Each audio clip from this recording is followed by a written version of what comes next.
guys, for today's video, I will show you how to make an easy sardine sisig. If you want to know how I do it, please keep on watching.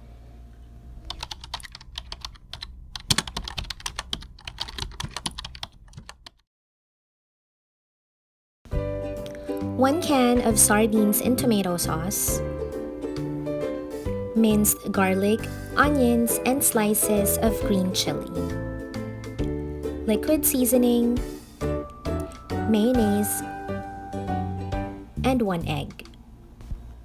Let's begin! First is you have to drain the sauce of the sardines, debone it, and slice into small pieces.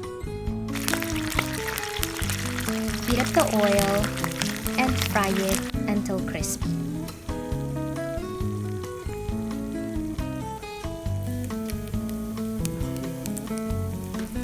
Once it's crispy enough, you can add the garlic and onions.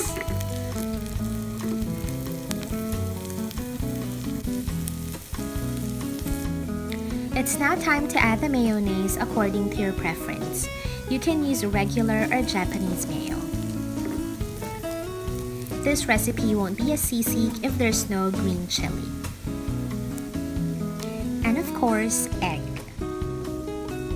I opted to mix in the egg for added texture. There you have it, a very quick and easy sardine sisig. If you like this video, please give it a thumbs up, comment, and subscribe. Thank you so much for watching.